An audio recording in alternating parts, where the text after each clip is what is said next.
आपका रिवाइज हो रहा है ना समा के। जब भी आपको ऐसा लगे कि किसी में दिक्कत है तो ये आप अच्छे से पढ़ लोगे या तो अच्छे से सुन लोगे, आप एमसीक्यू के लाइन भी क्लियर हो जाएंगे, पूरा चैप्टर भी आपको पता चल जाएगा कि कौन सी थियरी में मुझे कैसे लिखना है। तो चैप्टर 3, तो यहाँ पे केमिकल काइनेटिक्स। चलो, केमिकल काइनेटिक्स इजी चैप्टर है। इसमें से एक एग्जाम्पल आएगा, एक थियरी आएगी और 3-4 एमसीक्यू आएंगे। तो सबसे पहले मुझे ये आना चाहिए कि रेट ऑफ रिएक्शन का मतलब क्या होता है। तो केमिकल रिएक्शन का रेट अगर मुझे ढूंढना है तो आपको पता है बेटा, chemical reaction after some time concentration of reactant decrease and concentration of product increase। मतलब टाइम के साथ में रिएक्टेंट का कॉन्सेंट्रेशन डिक्रीज होता है, प्रोडक्ट का कॉन्सेंट्रेशन इंक्रीज होता है। तो यही हमारा होता है रेट ऑफ रिएक्शन। तो rate of reaction it means concentration of reactant decrease, concentration of product increase with time। तो आपने खुद से बोला बेटा, क्या बोला कि रेट का मतलब होता है टाइम के साथ में रिएक्टेंट का कॉन्सेंट्रेशन डिक्रीज होता है और टाइम के साथ में प्रोडक्ट का कॉन्सेंट्रेशन इंक्रीज होता है। बट अब आप सोचोगे sir minus sign, decreasing in concentration of reactant. जब हम खुद से बोल रहे हैं बेटा डिक्रीज होता है तो उसके लिए आगे माइनस साइन आ जाता है। Increasing in concentration of product, तो उसका मतलब हम बोल रहे हैं इंक्रीज हो रहा है, बढ़ रहा है, तो प्लस हो जाएगा। ये कैसे आया कि भाई at T1 time initial concentration R1, product का P1, T2 टाइम ये हो जाएगा R2, ये हो जाएगा P2। चलो, टाइम का difference T2 minus T1 delta T हो गया, रिएक्टेंट का R2 minus R1 delta R हो गया, प्रोडक्ट का P2 minus P1 delta P हो गया। रिएक्टेंट का डिक्रीज होता है, प्रोडक्ट का इंक्रीज होता है। बट इसमें अगर मुझे एवरेज रेट, इंस्टेंट रेट निकालना हो तो ये मैंने लिया रिएक्टेंट वाला ग्राफ लिया और ये मैंने प्रोडक्ट वाला ग्राफ ले लिया। चलो, अब दोनों में डिफरेंस क्या है वो ध्यान से देखना। यहाँ कॉन्सेंट्रेशन, यहाँ पे टाइम, यहाँ पे कॉन्सेंट्रेशन, यहाँ पे टाइम। तो यहाँ पे C0 है, टाइम T0 है, concentration C1, time T1, concentration C2, time T2। तो अगर मुझे R इंस्टेंट या तो एवरेज रेट निकालना है तो मैं कैसे निकाल सकता हूँ। तो यहाँ पे मैं C0 minus C1, T1 minus T0, but सबको पता है बेटा कि मैथ्स ने बोला है 1 में से 0 को माइनस करना है। तो ये तो मैंने रिएक्टेंट के लिए लिखा था, क्लियर। तो इसका जो स्लोप आएगा ना वो भी नेगेटिव आएगा। जब यहाँ पे आप लोगे तो ये आपका C0, T0, C1, T1, C2, T2। चलो, अगर मुझे ये ढूंढना है तो क्या हो जाएगा, आपको पता चलना चाहिए। यहाँ पे मैं एवरेज रेट निकालूँ तो C1 minus C0 by T1 minus T0, ये मैंने प्रोडक्ट के लिए ही लिया है। तो इसका स्लोप जो मुझे मिलता है वो पॉजिटिव मिलेगा। तो rate of reaction it means क्या हुआ, concentration change with time, it is not the rate of the reaction. Reactant का डिक्रीज होना चाहिए, प्रोडक्ट का इंक्रीज होना चाहिए, रिएक्टेंट के आगे माइनस साइन आना चाहिए, प्रोडक्ट के आगे प्लस साइन। अब इसी में हम आगे सेकंड नंबर का क्वेश्चन पढ़ते हैं। ये मुझे यूज होगा MCQ में। Stoichiometry number of a reactant are different. चलो मुझे ऐसे रिएक्शन के लिए रेट ढूंढना है जिसमें number of mole of reactant are different होगा। या तो मैं ऐसा लिखता हूँ स्टोइकियोमेट्री नंबर डिफरेंट होगा। तो यहाँ पे मैं सबसे पहले एक एग्जांपल ले लेता हूँ कि 2 मोल NO react with 1 mole O2 convert into 2 mole NO2।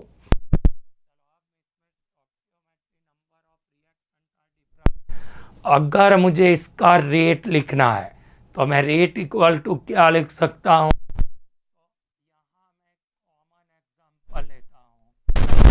One mole of reactant convert into 1 mole of product. इसका मैं स्टोइकियोमेट्री नंबर लेता हूँ NR, इसका मैं लेता हूँ NP।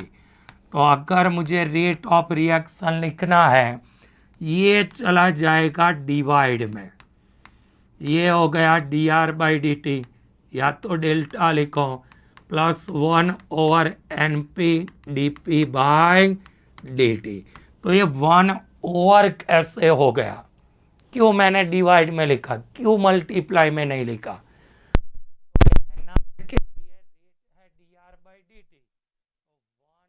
के लिए कितना, तो इसीलिए जो नंबर होता है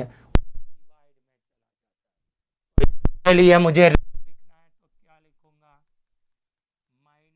-1/2 dNO/dt minus dO2/dt plus 1/2 dNO2/dt के आगे प्लस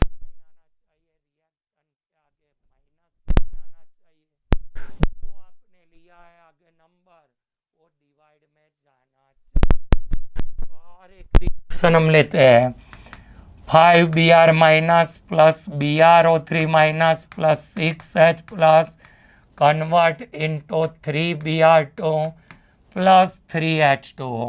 चलो इसके लिए मुझे रेट लिखना है तो -1/5 dBr minus by dt minus dBrO3 minus by dt minus 1/6 dH plus by dt plus 1/3 dBr2/dt। चलो तो रिएक्टेंट के आगे मैंने माइनस माइनस माइनस साइन कर दिया, प्रोडक्ट के आगे मैंने प्लस साइन कर दिया। तो ये हमारा हो गया रेट ऑफ केमिकल रिएक्शन। ये मुझे MCQ में यूज हो सकता है। सपोज मैंने यहाँ पे कॉमन रिएक्शन ले लिया N1A plus N2B, it gives N3C plus N4D। तो इसके लिए rate of reaction equal to क्या हो जाएगा, -1/n dA/dt minus 1/n2 dB/dt plus 1/n3 dC/dt plus 1/n4 dd/dt। तो उसका मतलब हो गया कि दुनिया का कोई भी रिएक्शन मुझे कोई भी टीचर पूछता है, रिएक्टेंट के आगे माइनस साइन आनी चाहिए, प्रोडक्ट के आगे प्लस साइन आनी चाहिए, नंबर ऑफ मोल है वो डिवाइड में जाना चाहिए। तो ये रेट ऑफ रिएक्शन हो गया। अब मैं आगे आपको पढ़ाता हूँ, ये मुझे थियरी में यूज होगा। कौन से वाली थियरी? तो यहाँ मैंने लिखा रेट लॉ। चलो रेट लॉ का मतलब क्या होता है? तो rate of the reaction is directly proportional to the initial molar concentration of reactant participate in the chemical reaction. Suppose मैंने यहाँ पे एक रिएक्शन ले लिया कि फर्स्ट नंबर का एग्जांपल मैंने लिया कि H2 gas plus I2 gas convert into 2HI gas. तो अगर मुझे रेट इक्वल टू लिखना है ना, तो यहाँ पे मैं फिर से एक बार रेट लो लिख रहा हूँ। Rate of the reaction is directly proportional to the initial molar concentration of the reactant participate in chemical reaction.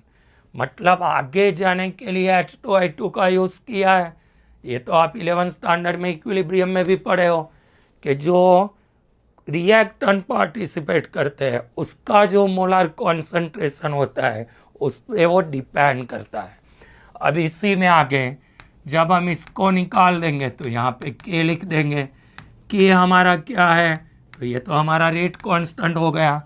दूसरा रिएक्शन ये मुझे MCQ में यूज़ हो सकता है, H2 gas plus Br2 gas convert into 2HBr gas. तो इसके लिए मैं रेट इक्वल टू लिखूँ तो directly proportional to initial molar concentration of reactant. तो ये मेरा हो गया रेट लॉ। तो रेट लॉ आपको पता चल गया, जितने भी रिएक्टेंट पार्टिसिपेट करते हैं उसके इनिशियल कॉन्सेंट्रेशन से डायरेक्टली प्रोपोर्शनल लिख देना है। अब इसके बाद में मुझे पढ़ना है रेट कांस्टेंट के बारे में। चलो ये भी आपको पता है, ये तो इजी है। अभी जो आपने एक रिएक्शन लिखा कि ये H2 गैस है, I2 गैस है, ये कन्वर्ट हो जाता है HI गैस में, तो मैंने रेट इक्वल टू लिखा था H2 एंड I2। तो यहाँ पे मैं लिखता हूँ रेट इक्वल टू के इनिशियल कॉन्सेंट्रेशन। तो ये जो मैंने के लिखा ना, ये हमारा रेट कांस्टेंट है। क्या है बेटा, तो कोई भी रिएक्शन में जब हम प्रोपोर्शनल्स के साइन को रिमूव करते हैं तो हम के को लिखते हैं, वो के हमारा कौन सा कांस्टेंट हो जाएगा, रेट कांस्टेंट। इसी में मैं आगे जाता हूँ कि यहाँ पे मुझे सबसे अच्छे वाला थियरी पढ़ना है जिसका नेम है rate order. Rate order of reaction. ये MCQ में ऐसा एक क्वेश्चन आएगा और आएगा। तो इसके पहले हम क्या करते हैं मालूम है, रेट कांस्टेंट का यूनिट ढूंढ लेते हैं, या तो फिर इसी में चले जाते हैं। चलो, तो रेट ऑर्डर ऑफ रिएक्शन का मतलब क्या होता है, रेट के एक्सप्रेशन में, जैसे मैंने अभी H2 प्लस I2 वाला रिएक्शन लिया, इसमें से मैंने 2HI फॉर्म किया, तो ये जो मैंने H2 और I2 का जो एक्सपोनेंट है ना, वो एक्सपोनेंट का जो मैं टोटल करूँगा ना, तो ये मेरा हो जाएगा रेट ऑर्डर। तो rate order of the reaction, rate order का मतलब क्या होता है, इन the expression of rate order exponent of the reactant. मतलब रेट ऑर्डर के एक्सप्रेशन में जो एक्सपोनेंट रिएक्टेंट का हमने लिखा हुआ है उसका जब हम टोटल करेंगे ना, तो ये मुझे मिल जाएगा rate order of reaction. Rate order of reaction value positive, negative, zero भी हो सकता है। रेट ऑर्डर किसी रिएक्शन का ज़ीरो हो सकता है, पॉजिटिव हो सकता है, नेगेटिव हो सकता है, वो तो एक्सपोनेंट है। Rate order of the reaction can not depends on the stoichiometry number of the reactant. मतलब जो सर पे आप एक्सपोनेंट लिख रहे हो ना, वो मैं यहाँ से नहीं लिख रहा हूँ। जैसे कि यहाँ मैं कॉमन एग्जाम्पल लेता हूँ। चलो, कॉमन एग्जाम्पल मैंने ले लिया N1A, N2B, N3C, N4D। तो अगर मैं इसका रेट लिखता हूँ तो यहाँ पे मैं लिखूँगा कि ए का एक्सपोनेंट A लिखता हूँ, या तो मैं X लिख दूँ, B का एक्सपोनेंट Y लिख देता हूँ। तो ये X जो मैंने लिखा है ना, वो X क्या है, rate order of A। y is the rate order of b और x प्लस वाई क्या है,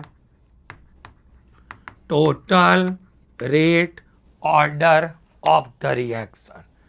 तो उसका मतलब तो ये हुआ ना कि expression of rate order, the exponent of reactant is not the rate order of reaction. ये दोनों का total, value of rate order always positive negative integer number, positive negative zero. Rate order do not depends on the number of mole of reactant, मतलब ये number of mole of reactant से different है। जैसे कि यहाँ पे N1 N2 number of मोल है, तो यहाँ तो मैंने X और Y लिया है। मतलब जब भी मुझे रेट ऑर्डर ढूंढने का देंगे ना, मुझे रेट एक्सप्रेशन लिख के दिया होगा, मुझे सिर्फ ये दोनों का टोटल करना है। ये मुझे MCQ में आना ही चाहिए। तो ये आपका क्लियर हो गया। जैसे इसके लिए 1 + 1 2 आ गया। जैसे मैंने यहाँ पे H2Br2 का एक रिएक्शन लिया था, यहाँ 1/2 लिखने का भूल गया था, बराबर है, ये याद रखना है। Bb का जो वैल्यू होता है ना, जो दिमाग होता है वो आधा होता है, किसी को बताना नहीं है। तो यहाँ पे Br2 का 1/2 है, तो इसका रेट ऑर्डर 1 + 1 2 आ गया, इसका रेट ऑर्डर 1 + 1/2 1.5 आ गया। तो ये मैंने लिखा आपको रेट ऑर्डर वाला। किसके बारे में बताया, रेट ऑर्डर। फिर मुझे क्या करना है, तो ये भी मुझे MCQ में यूज होगा, unit of rate constant, rate constant. चलो रेट कांस्टेंट का यूनिट कैसे आएगा, तो 1 ही मिनट में आपको आ जाएगा। आप किसी भी ईयर का पेपर खोल के देख लो, रेट कांस्टेंट के यूनिट वाला क्वेश्चन आपके एग्जाम में होगा होगा होगा। आप करके जाओगे तो भी आएगा, आप नहीं करके जाओगे तो भी आएगा। तो अच्छा है ना, करके ही जाते हैं। तो यहाँ मैंने कॉमन रिएक्शन ले लिया, N1A + N2B N3C + N4D।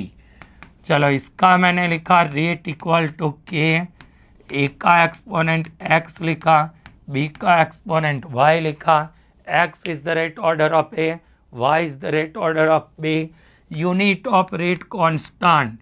तो ये मेरा हो जाएगा rate divide by a⁻x b⁻y, unit of rate concentration by time, divide में आएगा 1 कॉन्सनट्रेशन x + y, जो मुझे नंबर ही मिलेगा कॉन्सनट्रेशन बाय टाइम। यहाँ आएगा कॉन्सनट्रेशन का एक्सपोनेंट n, तो यूनिट क्या हो गया, concentration 1 - n into time inverse. अब ये n क्या है, अगर मुझे ये फॉर्मूला आ गया तो इससे मैं किसी का भी रेट ऑर्डर निकाल सकता हूँ। n का मतलब क्या है, जो मैंने n लिखा है ना, वो रेट ऑर्डर ऑफ रिएक्शन है। अगर रिएक्शन 0 ऑर्डर है, कॉन्सनट्रेशन का यूनिट मोल बाय लीटर है, टाइम का यूनिट मैं लेता हूँ सेकंड, तो यहाँ पे क्या आएगा, तो फॉर 0 ऑर्डर रिएक्शन, यहाँ पे मैं लिखता हूँ ऑर्डर, तो हो जाएगा mole by litre into second inverse. First के लिए 1 - 1 0 हो जाएगा, only second inverse. Second order के लिए mole by litre (-1) into second inverse. Third order reaction के लिए मोल बाय लीटर (-2). ना मुझे बिल्कुल दिमाग नहीं लगाना है, सिर्फ यहाँ पे n का वैल्यू प्लेस करना है। 0 ऑर्डर में 0 लिख देना है, फर्स्ट ऑर्डर में 1 लिख देना है, सेकंड ऑर्डर में 2 लिख देना है। 0 रखोगे तो mole by litre into second inverse, first रखोगे ओनली सेकंड इनवर्स, 2 रखोगे मोल बाय लीटर (-1), 3 रखोगे mole by litre (-2), n order रखोगे मोल बाय लीटर (1 - n). तो ये हमारा कौन सा हो गया, यूनिट ऑफ रेट कांस्टेंट। फिर मुझे ये थियरी में करना है मोलेक्युलरिटी। मोलेक्युलरिटी।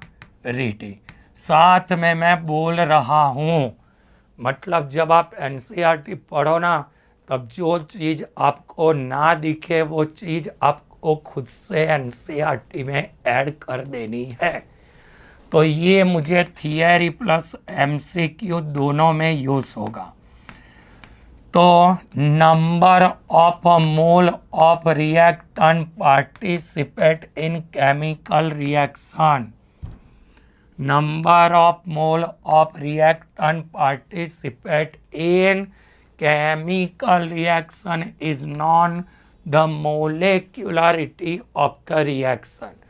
कोई भी रिएक्शन में number of mole of reactant जो केमिकल रिएक्शन में पार्टिसिपेट करते हैं ना, वो जो मोल का नंबर है वो उसकी हो जाती है मोलेक्युलरिटी।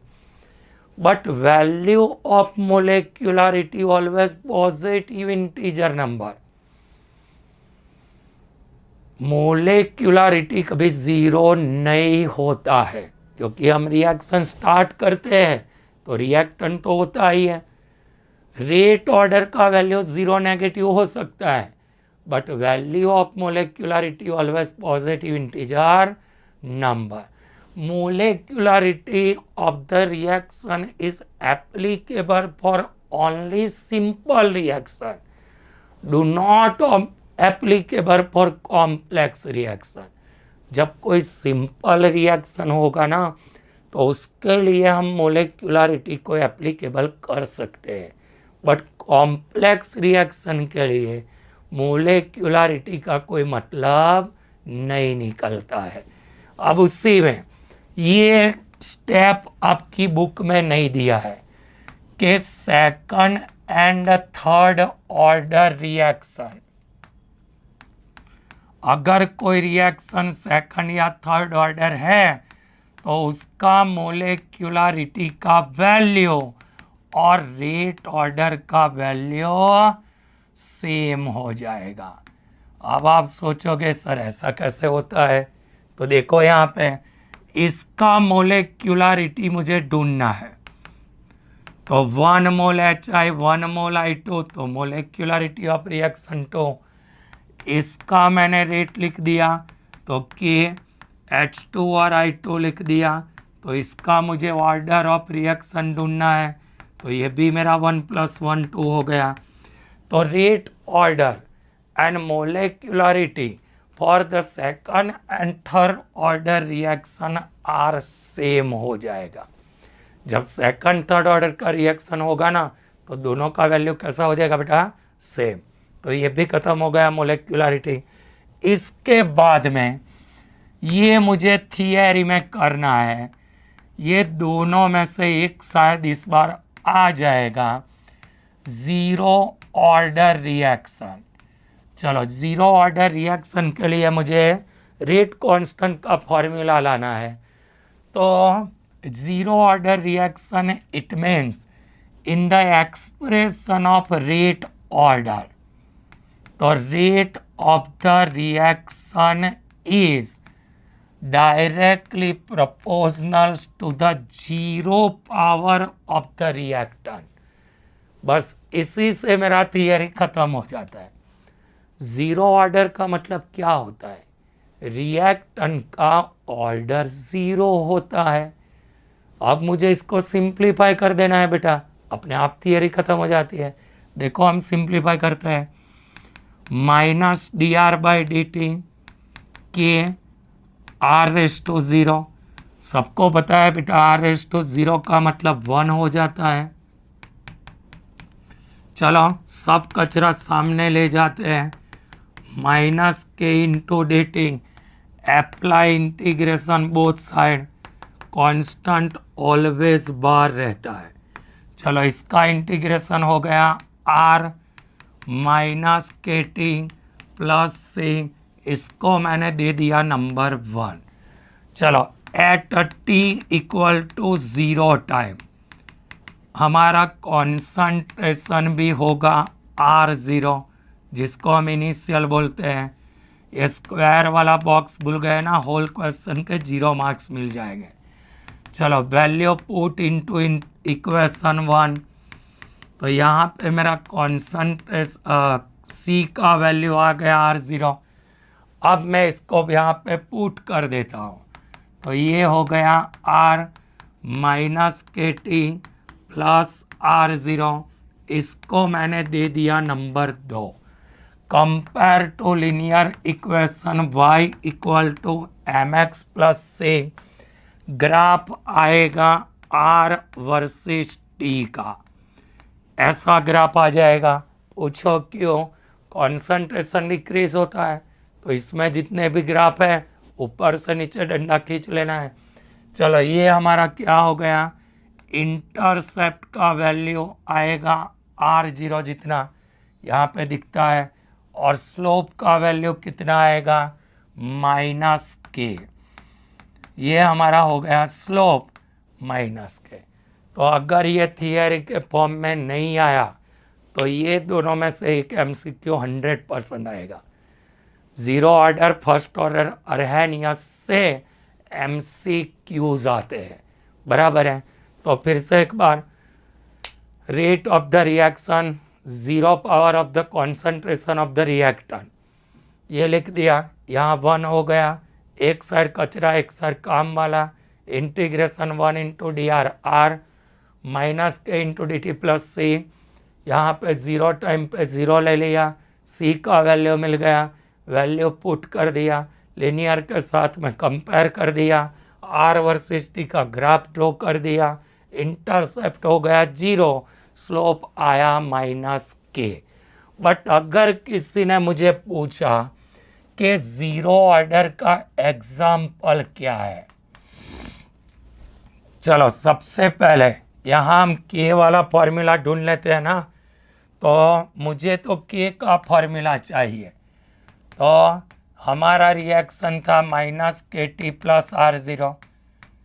चलो KT इक्वल टू हो जाएगा R0 माइनस R, तो के का वैल्यू आ जाएगा R0 minus R by T, but at T equal to T time R का वैल्यू हो जाएगा RT जितना, तो K equal to R0 minus RT by T, तो आ गया K का वैल्यू। अब अगर किसी ने मुझे ऐसा पूछा कि मुझे चाहिए हाफ लाइफ पीरियड, तो ये थियरी में यूज होगा। तो हाफ लाइफ पीरियड का मतलब क्या होता है? Half life period of the chemical reaction, initial concentration of reactant decrease to half time required, it is known half life period of the chemical reaction. जैसे कि मैंने इनिशियल कॉन्सेंट्रेशन को बोला R0, अब मेरा हाफ हो गया, तो यहाँ पे मैं फाइनल कॉन्सेंट्रेशन को लिखता हूँ RT equal to R0 by 2, तो टाइम आपका हाफ हो गया। अब 0 ऑर्डर का रिएक्शन हमारा क्या था, कि बोलते जाओ R0 minus RT by T, ये हो गया 0 ऑर्डर। चलो ये क्या हो गया, R0 माइनस R0 बाई 2, यहाँ लिख दिया T1 हाफ, T1 हाफ का वैल्यू हो गया R0 बाई 2 के। 1 में से आधा जाएगा तो आधा आ जाएगा। तो अब इसको मुझे सेंटेंस में पढ़ना है, कभी कभी ये सेंटेंस में आता है कि half life period of the 0 order reaction is directly proportional to its initial concentration and inversely proportional to rate constant. तो ये हो गया 0 ऑर्डर का half life period. Initial R0 था, डिक्रीज टू हाफ हो गया, फाइनल R0 बाई 2 हो गया, जो टाइम आपने लिया वो T1 हाफ हो गया। 0 ऑर्डर के में पुट कर देना है तो अपने आप आ जाएगा हाफ लाइफ पीरियड। अगर मुझे इसके बारे में लिखना है तो क्या लिखेंगे, half life period is directly proportional to its initial concentration, inversely proportional to rate constant. अब मुझे हाफ लाइफ पीरियड का जीरो ऑर्डर का एग्जाम्पल लिखना है। तो जीरो ऑर्डर रिएक्शन का एग्जाम्पल क्या आता है बेटा? तो एमोनिया गैस एड्सॉर्ब ऑन निकल, मैंने निकल का पाउडर लिया, प्लेटिनियम का पाउडर लिया, उसमें मैंने एमोनिया गैस को एड्सॉर्ब कर दिया, बराबर है। तो ये मेरा जीरो ऑर्डर का रिएक्शन है। पूछो क्यों? यहाँ पे मेरा रेट इक्वल टू है ना K1 एमोनिया आएगा, नीचे मैं लिखता हूँ 1 + K2 एमोनिया आएगा। ये लैंगम्यूर इक्वेशन से आता है, जो चैप्टर आपके सिलेबस में से निकल गया है ना, सरफेस केमिस्ट्री, उसमें से भी पुराने वाले बुक में लैंगम्यूर था, नए वाले बुक में लैंगम्यूर निकाल दिया। तो जीरो ऑर्डर के लिए मैंने एग्जांपल क्या लिया? Adsorption of ammonia on the surface of निकल, otherwise platinum. It is the example of zero order reaction. Rate directly proportional, तो K1 एमोनिया 1 + K2 एमोनिया। अगर प्रेशर ज्यादा होगा तो ये मेरा कौन सा रिएक्शन हो जाएगा? Rate equal to K1 ammonia by K2 ammonia. तो यहाँ से एमोनिया कैंसिल हो गया, तो ये तो कांस्टेंट हो गया, मतलब ये मेरा जीरो ऑर्डर रिएक्शन हो गया। बट अगर लोअर प्रेशर लोगे तो लोअर प्रेशर पे क्या होगा? ये जो हमारा रिएक्शन है वो फर्स्ट ऑर्डर रिएक्शन हो जाएगा। कौन सा रिएक्शन हो जाएगा? First order. तो हायर प्रेशर पे सरफेस बिल्कुल ढक जाता है, तो वो हो जाता है जीरो ऑर्डर रिएक्शन। बट जब प्रेशर लो होता है तो हमें दिखता है, जैसे कि मैंने ये पेन रखा, कुछ नहीं दिखता है, तो ये जीरो ऑर्डर हो गया। बट ऐसा किया तो ये फर्स्ट ऑर्डर रिएक्शन हो गया। तो जीरो ऑर्डर के एग्जाम्पल में गैस का किसी सरफेस पे एब्सॉर्प्शन होता है तो वो हमारा जीरो ऑर्डर रिएक्शन। चलो अब उसके बाद वाला भी मुझे थियरी के फॉर्म में करना है। क्या? First order reaction. चलो फर्स्ट ऑर्डर रिएक्शन में क्या होगा भाई? जीरो ऑर्डर में एक्सपोनेंट जीरो होता है, तो फर्स्ट ऑर्डर में एक्सपोनेंट 1 हो जाएगा। इसमें मुझे क्या करना है? ये थियरी वो थियरी से अपने आप आ जानी चाहिए। तो बोलो, rate of the reaction is directly proportional to the first power of the molar concentration of the reactant. तो ये मेरा क्या हो गया बेटा? यहाँ पे आ जाएगा -dr/dt के, यहाँ पे मैंने लिखा r⁻⁴। चलो अब मैं इसको आगे लिखता जाऊँ, तो यहाँ पे एक साइड पे मैं dr को ले जाऊँ 1/r × dr, ये स्क्वायर वाला नहीं भूलना है, -k × dt, both side applied integration, constant always बार रहता है। चलो 1/r का मतलब हो जाता है ln r, इतना ही नया आया -kT+c। चलो ये इसको हम देते हैं नंबर इक्वेशन 1। आगे जैसा ही t = 0 टाइम पे इनिशियल कॉन्सेंट्रेशन r का वैल्यू r0, तो ये हमारा हो गया ln r0 -k0+c, c का वैल्यू आ गया ln r0। चलो वैल्यू पुट इनटू इक्वेशन 1, तो ln r -kt ln r0, इसको मैंने दे दिया number 2। Compare to linear equation y = mx+c, graph आएगा ln r versus t straight line graph, intercept आएगा ln r0, स्लोप आ जाएगा -k। बट अगर मैंने ln की जगह पे 2.303 लॉग में कन्वर्ट कर दिया, तो यहाँ पे मैं लॉग लिखूँ ना, तो ln वाले में स्लोप कितना आता है -k, और अगर मैंने लॉग ले लिया तो स्लोप आ जाएगा -k 2.303। अगर थियरी नहीं आएगी तो ये मुझे MCQ में यूज होगा और होगा ही, बराबर है। मुझे तो k का वैल्यू चाहिए, तो ln r -kt plus ln r0, चलो kt इक्वल टू क्या हो जाएगा, ln r0 minus ln r। चलो kt इक्वल टू ln है तो डिवाइड में चला जाएगा। चलो k का वैल्यू चाहिए 1/t हो गया, ln r0 बाय r आ गया। अब कन्वर्ट इनटू लॉग, चलो कन्वर्ट इनटू लॉग, तो ये हो गया 2.303 by t log r0 by r।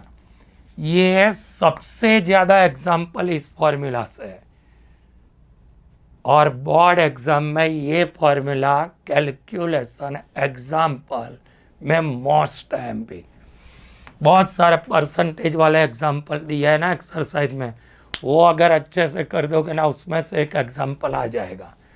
तो यहाँ पे मैं आगे लिखता हूँ, r का वैल्यू लेना है RT, तो फॉर्मूला आ गया k 2.303 by t log of r0 by RT, जहाँ r0 हमारा इनिशियल कॉन्सेंट्रेशन है, RT हमारा फाइनल। बट अगर मुझे किसी ने पूछा इसका एग्जाम्पल क्या है, तो इसके एग्जाम्पल में आता है रेडियो एक्टिव। जितने भी रिएक्शन होते हैं, जितने भी रेडियो एक्टिव रिएक्शन होते हैं, समझो कोई अल्फा रेज निकालता है, कोई बीटा रेज निकालता है, कोई गैमा निकालता है, किसी रेडियो एक्टिव सब्सटेंस का डीकम्पोजिशन होता है, तो वहाँ से ऑलवेज कौन सी टाइप का वो रिएक्शन फॉलो करता है, फर्स्ट ऑर्डर रिएक्शन। अगर मुझे इसके लिए हाफ लाइफ पीरियड ढूंढना है, तो ये भी मुझे क्वेश्चन में यूज हो जाएगा। तो यहाँ पे मैं लिख देता हूँ theory, half life period for zero order reaction. तो आपको पता होना चाहिए बेटा हाफ लाइफ पीरियड का मतलब क्या। Initial concentration of reactant decrease to half time require, तो time taken, it is not half life period of the chemical reaction. तो आपने फर्स्ट ऑर्डर के लिए रिएक्शन क्या लिखा था, तो रेट कांस्टेंट का वैल्यू लिखा था 2.303 t log r0 by RT लिखा था, याद है आपको। यहाँ मैंने t ले लिया, सिर्फ ये उल्टा कर दिया। चलो अब हाफ लाइफ का मतलब क्या होता है, ये इनिशियल कॉन्सेंट्रेशन डिक्रीज होके हाफ हो जाता है, आपका जो टाइम होता है वो T1 हाफ हो जाता है। वैल्यू पुट कर दो, T1 half 2.303 by k log of R0 by R0 by 2, ये ऊपर चला जाएगा। तो T1 हाफ क्या हो गया बेटा, T1 half 2.303 log 2 by k। Log 2 का मतलब होता है 0.3010, जब मल्टीप्लाई करोगे आ जाएगा 0.693 डिवाइड बाई k।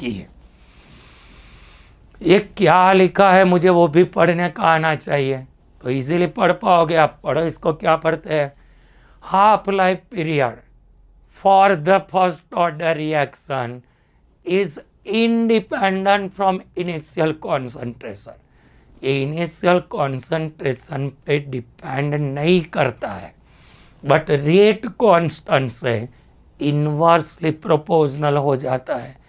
तो जीरो ऑर्डर आना चाहिए, फर्स्ट ऑर्डर आना चाहिए, rate order of the reaction पता होना चाहिए, मोलेक्युलरिटी आनी चाहिए, बराबर है। ये सबसे ज़्यादा एग्जाम्पल में यूज होने वाला फॉर्मूला है। अब अगर मैंने गैसियस फॉर्म ले लिया, चलो तो यहाँ मैंने लिखा A gas convert into B gas and C gas. चलो अब क्या होगा, यहाँ पे सपोज मैंने इसका इनिशियल कॉन्सेंट्रेशन ले लिया पी आई, ये तो 0 0 ही है। सपोज चलो इसका फाइनल कॉन्सेंट्रेशन इक्विलिब्रियम पे एक्स एटमॉस्फेयर जितना डिक्रीज हुआ, तो इसका डिक्रीज होके हो गया P I minus x x x. तो टी टाइम पे कितना हुआ, जब टी टाइम लोगे ना तो P I minus x plus x, तो ये मेरा हो गया पी आई प्लस एक्स। तो पी टी का वैल्यू है पी आई माइनस एक्स, तो एक्स का वैल्यू मैं ऐसा लिख सकता हूँ पी टी माइनस पी आई। अब मुझे पता है बेटा कि जब मुझे फॉर्मूला लिखना होता है तो यहाँ पे टी टाइम पे तो मैंने क्या लिखा है, तो ये मैंने लिया है इनिशियल। चलो इनिशियल को मैं पी ए बोलता हूँ और यहाँ पे मैं लिखता हूँ फाइनल, तो उसको मैंने ये इनिशियल लिखता हूँ पी आई, फाइनल वाले को मैं लेता हूँ पी एफ। फाइनल वाले का तो यहाँ पे कितना आया पी आई माइनस एक्स इतना, चलो एक्स का वैल्यू रख देता हूँ P T minus P I, तो ये हो गया P I minus P T plus P I two P I minus P T. तो जब इसके लिए हम रेट कांस्टेंट का लिखेंगे ना 2.303 लॉग इनिशियल बाय फाइनल, बराबर है, इजी है। आई की जगह पे इनिशियल वाला पुट कर देना है, टी की जगह पे फाइनल वाला पुट कर देना है। तो ये गैसियस के लिए ऐसा आपने प्रूव किया होगा। अब मुझे आगे जाना है, कौन सा वाला theory, pseudo first order reaction. चलो स्यूडो फर्स्ट ऑर्डर रिएक्शन का मतलब क्या होता है, ये भी मुझे यूज होगा थियरी में।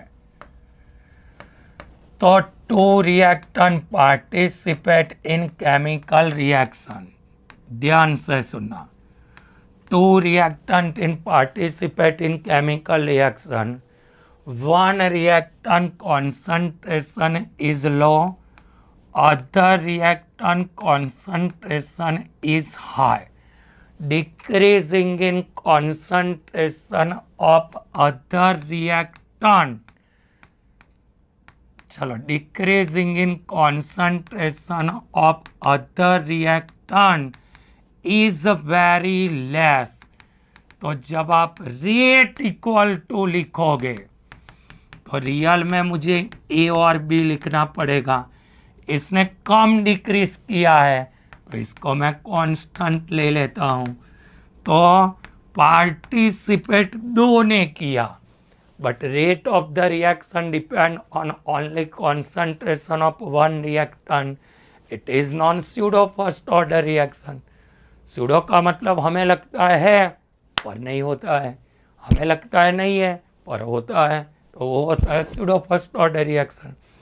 कि two reactant A and B participate in chemical reaction, concentration of A 0.01 mole, concentration of B 55.55 mole, तो यहाँ पे होगा water. Decreasing in concentration of B, तो ये तो वेरी लेस डिक्रीज हो गया। तो rate of the reaction it depends on only concentration of one reactant, it is non pseudo first order chemical reaction। अगर मुझे कोई स्यूडो वाले का एग्जाम्पल पूछे तो इसका एग्जाम्पल आता है हाइड्रोलाइसिस वाला। आप किसी का भी हाइड्रोलाइसिस करो तो आपको जो प्रोडक्ट मिलता है उसमें वाटर मॉलिक्यूल भी पार्टिसिपेट करता है। तो जब मैं इसका रेट लिखूँ ना तो रियल में लिखना पड़ेगा मुझे एस्टर और पानी, पर अभी आपने पढ़ा कि concentration of water molecule decrease होता है वेरी लेस, तो उसको हम निग्लेजिबल कर देते हैं। तो rate of the reaction depends on only one. तो ये हमारा कौन सा हो गया, स्यूडो फर्स्ट ऑर्डर रिएक्शन। तो जितने भी ऐसे रिएक्शन है जिसमें वाटर मोलेक्यूल आता है, हाइड्रोलाइसिस आता है, एक वाटर मोलेक्यूल होता है, दो लोग पार्टिसिपेट करते हैं, तो वो सब एग्जाम्पल किसके आएंगे, pseudo first order chemical reaction. फिर इसके बाद में आता है अर्हेनियस।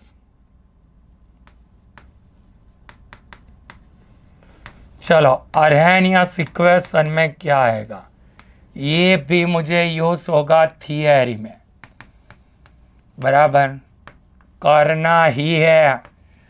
तो सबसे पहले अर्हेनियस रिएक्शन में मैं क्या पढ़ाता हूं, ध्यान से सुनना कि अर्हेनियस studied different chemical reaction at different temperature and give the relation between rate constant and activation energy different temperature पे rate of reaction का स्टडी किया और रेट कांस्टेंट और एक्टिवेशन एनर्जी के साथ का जो रिलेशन दिया वो हमारा क्या हो गया, अर्हेनियस इक्वेशन।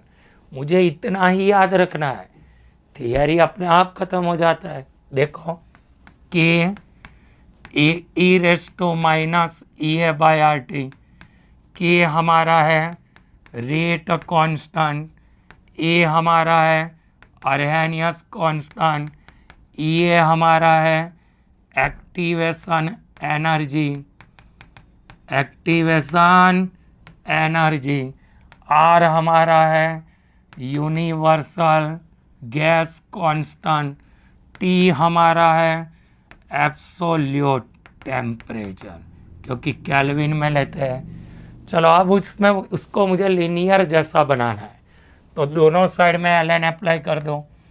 तो यहाँ पे मैं लिखता हूँ कन्वर्ट इनटू एल एन, तो ये हो जाएगा एल एन के minus E A by R T, मैंने इसका लिखा, बीच में इनटू है तो प्लस हो जाएगा। चलो अगर मैंने इसको लीनियर के साथ में कंपेयर किया, एल एन के वर्सेस 1/t का ग्राफ ड्रॉ किया, स्ट्रेट लाइन मिलेगा, स्लोप मिल जाएगा minus E A by R और इंटरसेप्ट मिलेगा एल एन ए जितना। बट अगर मैंने एल एन की जगह पे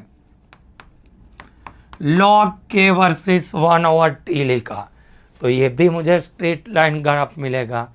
इसमें मेरा स्लोप क्या हो जाएगा, स्लोप हो जाएगा माइनस ई ए, जब लॉग बोलते हो ना तो 2.303 आर मस्ट बी होता है। जब हम एल एन बोलते हैं तो वहाँ पे सिंपल हो जाता है, बट जब लॉग में कन्वर्ट होते हैं तो डिवाइड बाय 2.303 अपने आप लग जाता है। तो ये दोनों के बीच का रिलेशन अर्हेनियस रिलेशन। फिर मैंने लिखा K directly proportional to e raise to minus E A by R T, इसको रिलेज कर दिया, ए लिख दिया, सबकी पहचान करवा दी। पहले एल एन में कन्वर्ट किया, फिर ग्राफ ड्रॉ कर दिया, इंटरसेप्ट ढूंढ लिया। पर मुझे तो फॉर्मूला चाहिए एग्जाम्पल के लिए, तो अब मैं इसको करता हूँ कन्वर्ट इनटू लॉग। चलो लॉग में कन्वर्ट करते हैं तो आ जाएगा लॉग के 2.303 लॉग के, यहाँ पे था minus E A by minus EA by RT plus 2.303 log A। चलो 2.303 से डिवाइड करते हैं तो यहाँ हो गया log K minus EA by 2.303 RT log A। ये भी मुझे फॉर्मूला कैलकुलेशन में यूज़ होगा, ये भी मुझे कैलकुलेशन में यूज़ होगा। बहुत सारे एग्जाम्पल अरहेनियस से भी आपकी बुक में दिए हैं।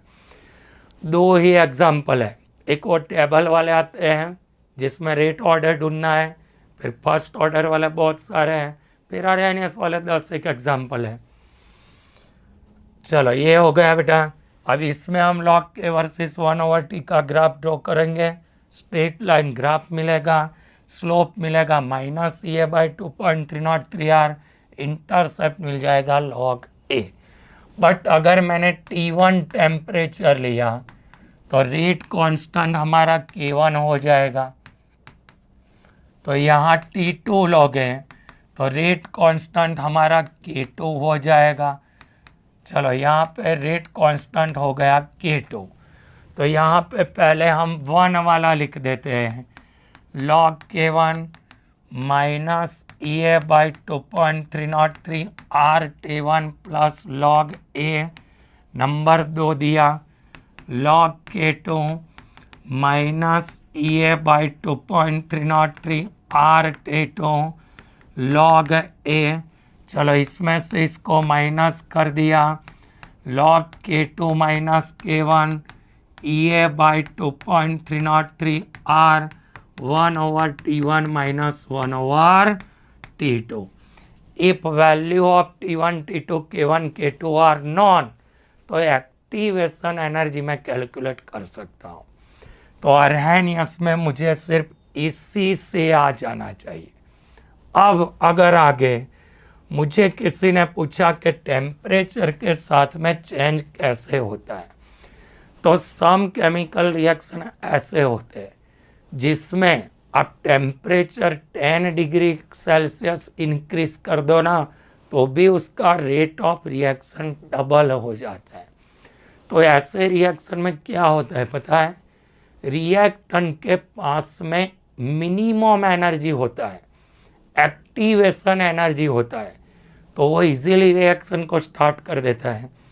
और कुछ कुछ रिएक्शन ऐसे होते हैं जिसमें 10 डिग्री सेल्सियस से डबल होता है, कुछ कुछ में हिलता भी नहीं है, तो उसमें पहले से उनके पास में एनर्जी होती है जिसको हम बोलते हैं थ्रेशोल्ड एनर्जी, खुद की एनर्जी। जैसे कि मेरे पास एक्टिवेशन एनर्जी है, कोई अगर मुझे थोड़ा सा एक्टिवेट करता है, थोड़ा सा मुझे मोटिवेट कर देता है, तो मैं एकदम एक्साइटिंग मोड में आ जाता हूँ, तो rate of the reaction automatically double हो जाता है। तो अब मुझे पढ़ना है एंडोथर्मिक एक्सोथर्मिक रिएक्शन के बारे में। ये मुझे MCQ में यूज़ होगा। जैसे कि मैंने यहाँ पे 2 ग्राफ ड्रॉ किए। पहले वाले ग्राफ में मैंने A2 प्लस B2 लिया, यहाँ पे पोटेंशियल एनर्जी है, ये कोऑर्डिनेट है। चलो यहाँ A के साथ में ये होगा, B के साथ में B होगा, रिएक्शन होके कन्वर्ट हो जाएगा 2AB में। ये है फॉरवर्ड डायरेक्शन का एक्टिवेशन एनर्जी, ये है रिवर्स डायरेक्शन का एक्टिवेशन एनर्जी। ये दोनों के बीच का रिलेशन है डेल्टा H, जो ढूंढते हैं फॉरवर्ड एंड रिवर्स के एक्टिवेशन एनर्जी से।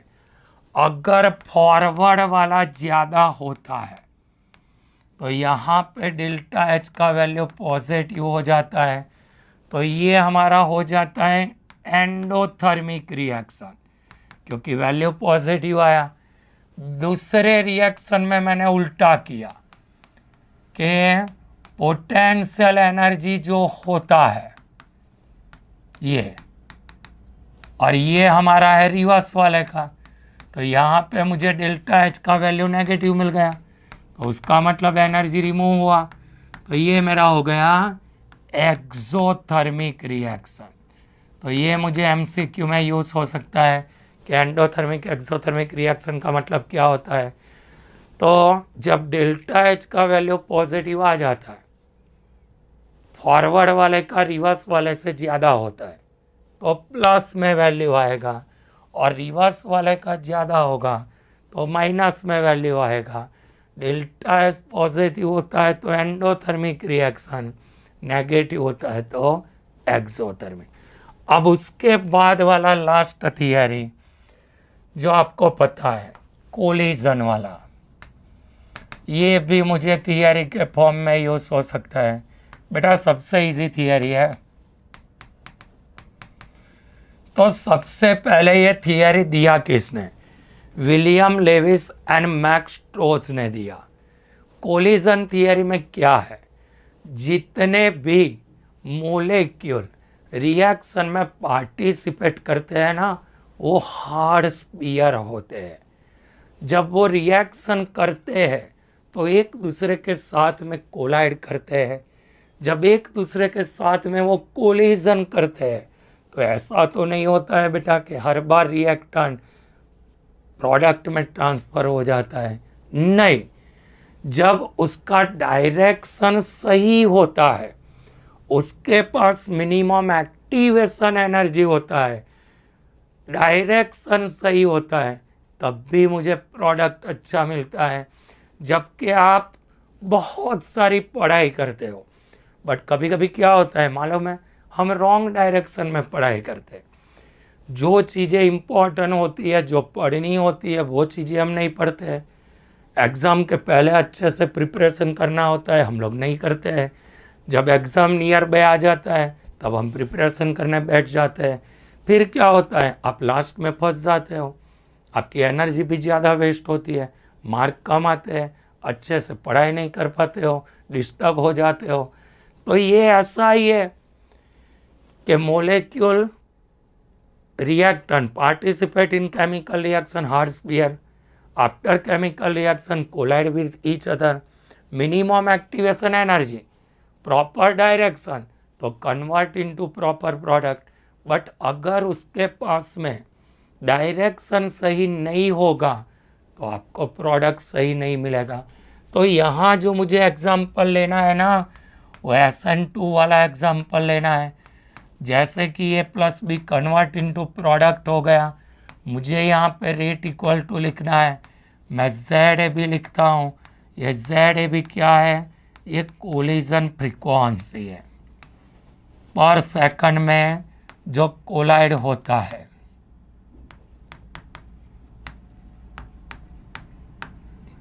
Collision frequency.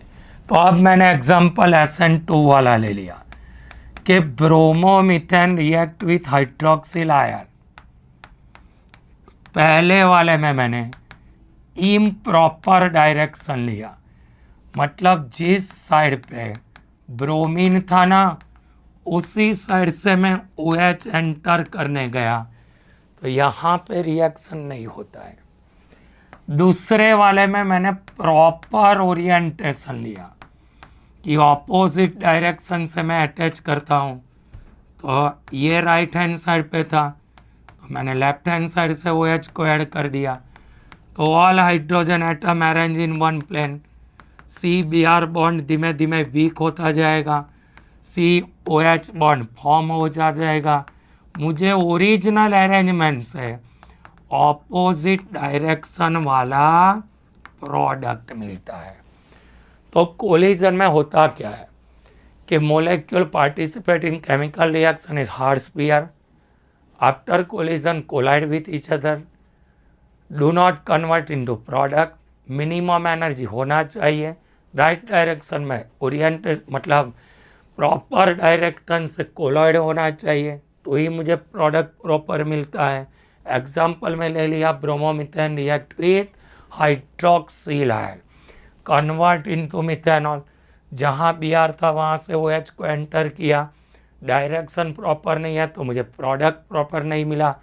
यहाँ मैंने ऑपोजिट डायरेक्शन से अटैच किया, all hydrogen atom arrange in one plane, CBr bond weak होता जाएगा, रिमूव हो जाएगा, और ओरिजिनल वाले से ऑपोजिट डायरेक्शन वाला क्या मिल जाएगा? प्रोडक्ट। ये मेरा प्रॉपर डायरेक्शंस है। कोलाइड करने के लिए एक न्यू फैक्टर मैंने ऐड कर दिया जिसको बोलते हैं प्रोबेबिलिटी फैक्टर। क्या बोलते हैं? तो ये मुझे एमसीक्यू में यूज हो सकता है कि राइट डायरेक्शन से कोलाइड करने के लिए जो आपने पी को ऐड किया वो पी क्या है, तो उसका नेम है प्रोबेबिलिटी फैक्टर। तो ये भी हमारा ख़त्म हो गया। इसमें जी टेबल वाले एग्जाम्पल देखने हैं। दूसरे नंबर में